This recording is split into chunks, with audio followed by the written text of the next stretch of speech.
আচ্ছা, আমরা যেন কোন চ্যাপ্টার পড়ছিলাম, চ্যাপ্টারের নাম হচ্ছে ফ্যাক্টর প্রাইস ডিটারমিনেশন। ঠিক আছে, তো তো প্রোডাকশন করার জন্য তো বেশ কিছু ফ্যাক্টরের দরকার আছে না? তো সেই ফ্যাক্টরের প্রাইসগুলো কি করে ডিটারমাইন করতে হয় সেটাই তো আমরা এই চ্যাপ্টারে শিখবো। ঠিক আছে, তো এখন তোমরা বলবে স্যার প্রাইস তো ডিটারমাইন করতে হয় ডিমান্ড আর সাপ্লাইয়ের মাধ্যমে। অবশ্যই প্রাইস ডিটারমাইন করতে হয় ডিমান্ড আর সাপ্লাইয়ের মাধ্যমে, কিন্তু তার আগে একটা আগে আমাদের জানতে হবে যে কোনো প্রোডাকশন করতে গেলে কি কি ফ্যাক্টর দরকার হয়। প্রোডাকশন করতে গেলে আমাদের যেই যে ফ্যাক্টরগুলো দরকার হয় সেটা কি ল্যান্ড, লেবার, ঠিক আছে, ক্যাপিটাল, অর্গানাইজেশন। প্রোডাকশন করার জন্য আমরা আগেও শিখেছি প্রোডাকশনের জন্য প্রোডাকশন করার জন্য চারটে ফ্যাক্টরের দরকার হয়, একটা ল্যান্ড, লেবার, অর্গানাইজেশন আর ক্যাপিটাল। ঠিক আছে, তো আমরা যদি ল্যান্ড ইউজ করি তার বদলে কি হবে? রেন্ট। ঠিক আছে, আমরা যদি ল্যান্ড ইউজ করি তার বদলে রেন্ট দিতে হবে। আমাদের বিজনেসে যদি কোনো লেবারকে দিয়ে কাজ করে তাদেরকে কি দিতে হবে? ওয়েজেস দিতে হবে। আচ্ছা, বিজনেসে যদি ক্যাপিটাল এমপ্লয় করি, ঠিক আছে, তো ক্যাপিটাল যদি ইন্ট্রোডিউস করি তাহলে তার এগেনস্টে কি হবে? ইন্টারেস্ট পাবো। আর সারা বছর ধরে যে বিজনেস করছি মানে অর্গানাইজেশন করছি তার এগেনস্টে আমাকে কি দেবে? প্রফিট দেবে। তো দেখো কি লেখা আছে এখানে, the theory of factor pricing, the theory of factor pricing is a part of general theory of value. ঠিক আছে, বলছে theory of factor pricing is a part of general theory of value, মানে জেনারেল থিওরি অফ ভ্যালুরই একটা part হচ্ছে factor pricing. মানে বা তুমি এটাও বলতে পারো ফ্যাক্টর প্রাইজিংটাই হচ্ছে তোমার জেনারেল থিওরি অফ ভ্যালু।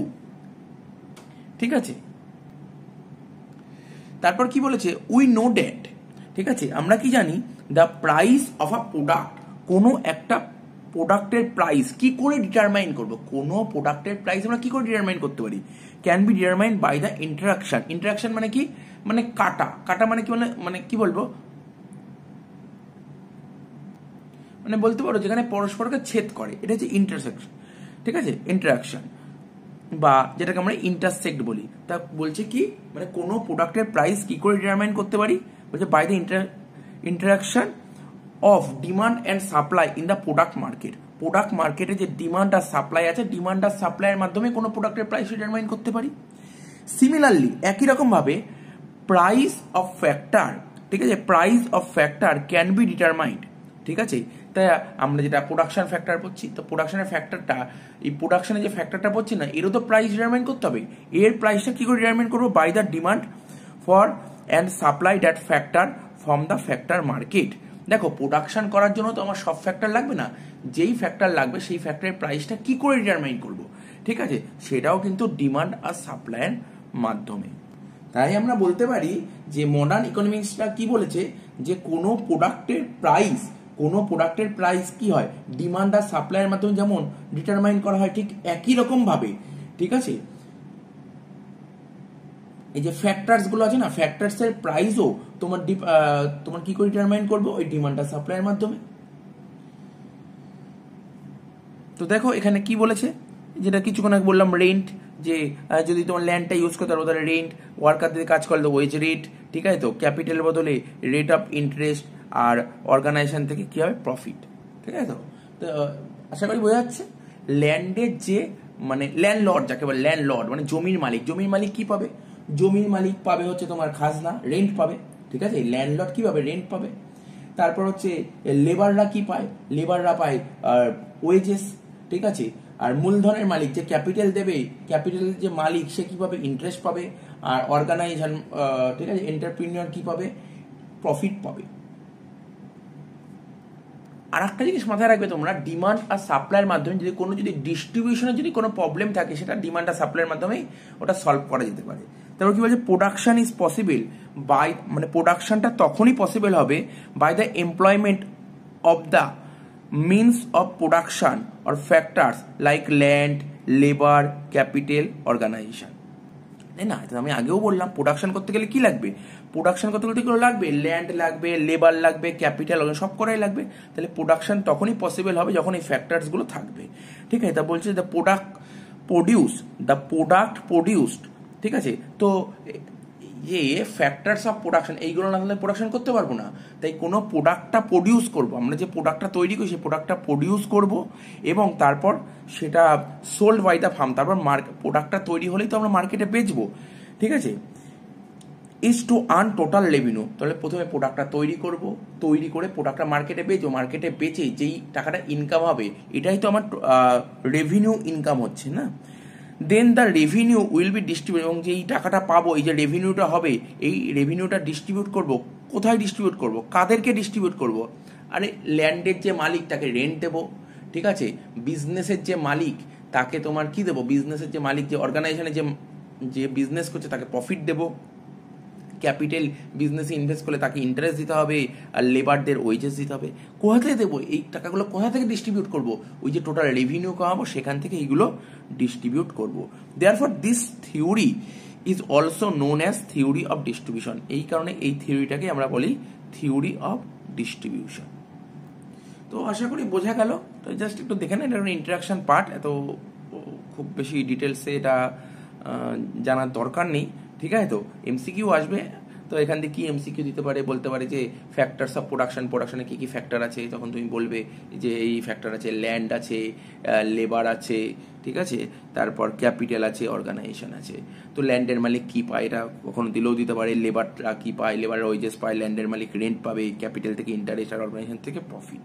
এই টুকটাক জিনিস দিতে পারে, ঠিক আছে। তো আমরা পরে আলোচনা করবো তো না কি কি এমসিকিউ আসতে পারে। আচ্ছা, এরপরে আমরা যে টপিকটা পড়ছি সেটা হচ্ছে ডেরাইভ ডিমান্ড, ঠিক আছে। ডেরাইভ ডিমান্ড, ডেরাইভ ডিমান্ড জিনিসটা কি একটু আগে বুঝে নাও, ঠিক আছে। বলছি দেখো, মন দিয়ে শোনো, কারের ডিমান্ড যদি বেড়ে যায়, কার মানে গাড়ির ডিমান্ড যদি বেড়ে যায়, তাহলে তুমি বলতে পারো পেট্রোলের ডিমান্ডও বাড়বে, তাই না? কারের ডিমান্ড যদি বেড়ে যায়, তাহলে কি হয়, পেট্রোলের ডিমান্ডও বেড়ে যাবে, ঠিক আছে। তো কেননা কার তো আর পেট্রোল ছাড়া চলতে পারে না, তাই কারের ডিমান্ড বাড়লে পেট্রোল ডিমান্ডও বাড়বে। অর্থাৎ একটা প্রোডাক্টের ডিমান্ড বাড়লে আর একটা প্রোডাক্টেরও ডিমান্ড বাড়বে। একটা প্রোডাক্টের ডিমান্ড যদি বেড়ে যায় তাহলে আরেকটা প্রোডাক্টের ডিমান্ডও বাড়বে। এখানে আমরা ফ্যাক্টরকে নিয়ে কথা বলবো। ফ্যাক্টর আমরা আগেই পড়লাম, ফ্যাক্টর অফ প্রোডাকশন। তো ফ্যাক্টরকে নিয়ে কথা বলবো। যদি প্রোডাকশনে কোনো জিনিসের ডিমান্ড বাড়ে তাহলে লেবারের ডিমান্ডও বাড়বে। কি বললাম, কোনো প্রোডাকশনে, ঠিক আছে, যদি প্রোডাকশনে কোনো জিনিসের ডিমান্ড বাড়ে তাহলে লেবারের ডিমান্ডও বাড়বে। উদাহরণটা দেখা আগে কি বলছে শুনে নাও। The demand for labour to produce motor car, ঠিক আছে। আরে মোটর কার, তোমরা বলে স্যার মোটর কার তৈরি করতে বিভিন্ন রকম মেশিন লাগে, মোটর কার তৈরি করতে মেশিন তো লাগবেই, কিন্তু আরে লেবারও তো লাগে, তাই না? The demand for labour to produce motor car is dependent on their being a demand for a motor car in first place, ঠিক আছে। আরে মোটর কার, সবার প্রথম মোটর কারের চাহিদা হওয়া দরকার, ঠিক আছে। তুমি মোটর কার তৈরি করছো, দেখা গেল মোটর কারের চাহিদা নেই। আরে মোটর কারের চাহিদা না থাকলে, ডিমান্ড না থাকলে, তোমার লেবারের ডিমান্ড দিয়ে কি হবে? এক্সাম্পলটা ভালো করে রাখবে, ঠিক আছে। The demand for labour to produce motor car, ঠিক আছে, মোটর কার প্রডিউস করতে তোমার লেবারের ডিমান্ড আছে, is dependent on their being a demand for motor car in first place. কিন্তু মোটর কারের ডিমান্ডটা সবার প্রথম থাকা দরকার। এবার এখানে দেখো কি লিখেছি, the demand for a product is direct demand, ঠিক আছে। কোনো প্রোডাক্টের যে ডিমান্ডটা হচ্ছে না সেটা হচ্ছে ডাইরেক্ট ডিমান্ড। কোনো প্রোডাক্টের ডিমান্ড হচ্ছে direct demand, which is directly consume by the consumer, যেটা কি না ডাইরেক্টলি কনজিউম করছে কনজিউমাররা, ঠিক আছে। Whereas demand for factor, কিন্তু কোনো ফ্যাক্টরের ডিমান্ডটা হচ্ছে তোমার ডেরাইভ ডিমান্ড। তাহলে কোনো প্রোডাক্টের ডিমান্ডটাকে বলা হয় কি, এমসিকিউর জন্য এগুলো খুব ইম্পর্টেন্ট। কোনো প্রোডাক্টের ডিমান্ড হচ্ছে তোমার ডাইরেক্ট ডিমান্ড, কোনো প্রোডাক্টের ডিমান্ড হচ্ছে তোমার ডাইরেক্ট ডিমান্ড, কিন্তু কোনো ফ্যাক্টরের ডিমান্ড হচ্ছে তোমার ডেরাইভ ডিমান্ড। এটা কি, এই ডেরাইভ ডিমান্ড কিসের উপর ডিপেন্ড করছে? তো বলছে depends on the demand for the final product, ঠিক আছে। তো এই যে ফাইনাল প্রোডাক্টের ডিমান্ড যদি বেড়ে যায় তাহলে ফ্যাক্টরসের ডিমান্ডও বেড়ে যাবে, ঠিক আছে। So they are the intermediate product, ঠিক আছে। If demand for a product goes up, ঠিক আছে, if demand for a product goes up, ঠিক আছে, কোনো প্রোডাক্টের ডিমান্ড যদি বেড়ে যায়, then demand for the factor which is responsible for the production of that final product will also go up, ঠিক আছে। এই যে মোটর কারের জন্য রেসপন্সিবল কে, লেবার, তাহলে ওরও ডিমান্ড বেড়ে যাবে। তার মানে কোনো প্রোডাক্টের যদি ডিমান্ড বেড়ে যায় তাহলে ফ্যাক্টরের ডিমান্ডও বেড়ে যাবে। তাহলে আশা করি কিছুটা বোঝা গেছে। এখান থেকে কি কি এমসিকিউ আসতে পারে এটা তোমাকে জানতে হবে। ডেরাইভ ডিমান্ড জিনিসটা কি একটু বুঝতে হবে। আর প্রথমে তো ডাইরেক্ট ডিমান্ড জিনিসটা কি, কোনো প্রোডাক্টের ডিমান্ডকে বলা হয় ডাইরেক্ট ডিমান্ড। তাহলে ডিরাইভ ডিমান্ড কাকে বলে? ডিরাইভ ডিমান্ড হচ্ছে তোমার ফ্যাক্টরের ডিমান্ডকে বলে ডিরাইভ ডিমান্ড। কারণ পরীক্ষা এমসিকিউ দিতে পারে, ফ্যাক্টরের ডিমান্ডকে কি বলে? ফ্যাক্টরের ডিমান্ডটাকে বলে ডিরাইভ ডিমান্ড, কিন্তু প্রোডাক্টের ডিমান্ডটাকে বলা হয় ডাইরেক্ট ডিমান্ড। ঠিক আছে, এই প্রোডাক্টের ডিমান্ডকে ডাইরেক্ট ডিমান্ড বলে কারণ ডাইরেক্টলি কনজিউম করছে কনজিউমাররা। ঠিক আছে তো, আর ফাইনাল প্রোডাক্টের ডিমান্ড যত বাড়বে তোমার ফ্যাক্টরের ডিমান্ডও তত বাড়বে। তো ঠিক আছে, এটা বোঝা গেল, এটা একটু দেখে নাও। নেক্সট কোশ্চেন দেখো, how are factor price determined? বলছে ফ্যাক্টর প্রাইস কিভাবে ডিটারমাইন করা যায়। ফ্যাক্টর প্রাইস কিভাবে ডিটারমাইন করা যায় সেটা তো বলবোই, তার আগে তোমরা বলো প্রাইস কি করে ডিটারমাইন করা যায়। কমন ব্যাপার, প্রাইস ডিটারমাইন করা যায় ডিমান্ড আর সাপ্লাইয়ের মারফতে। ঠিক আছে, ডিমান্ড আর সাপ্লাইয়ের মাধ্যমেই প্রাইস ডিটারমাইন করা যায়। লাস্ট লাইনটা আগে পড়ো, কি বলেছে? So the forces of demand and supply, ঠিক আছে, play an important role in determine their prices. ঠিক আছে, তো প্রাইস ডিটারমাইন করার জন্য, ঠিক আছে, প্রাইস ডিটারমাইন করার জন্য ডিমান্ড আর সাপ্লাই ইম্পর্টেন্ট রোল প্লে করে। ঠিক আছে, তো এখানে বলেছে so the forces of demand and supply. ঠিক আছে, forces of demand and supply, demand and সাপ্লাইয়ের যে ফোর্সটা সেটা ইম্পর্টেন্ট রোল প্লে করে প্রাইস ডিটারমাইন করার জন্য। এবার প্রথমে দেখো কি বলছে, the services of factor production. আমরা আগেই পড়েছি ফ্যাক্টর প্রোডাকশনটা কি, ল্যান্ড, লেবার, ক্যাপিটাল, অর্গানাইজেশন। ল্যান্ডের মালিক কি পায়? ল্যান্ডের মালিক রেন্ট পায়। ক্যাপিটালের এগেনস্টে তোমার কি আসে? ইন্টারেস্ট আসে। তারপর লেবার থেকে কি পাওয়া যায়? ওয়েজেস। আর অর্গানাইজেশন থেকে কি হয়? প্রফিট। বলছে the services of factor of production are bought and sold in the marketplace. তো এই সার্ভিসেস অফ ফ্যাক্টর প্রোডাকশন যেটা আছে না, এটা কেনা এবং বিক্রি করা যায় কোথায়? মার্কেট প্লেসে। Wages, salary, interest and profit are no more than the prices of factor of production. ঠিক আছে, প্রোডাকশন আছে বলেই এই ওয়েজেস, স্যালারি, ইন্টারেস্ট, প্রফিট এর গুরুত্ব আছে।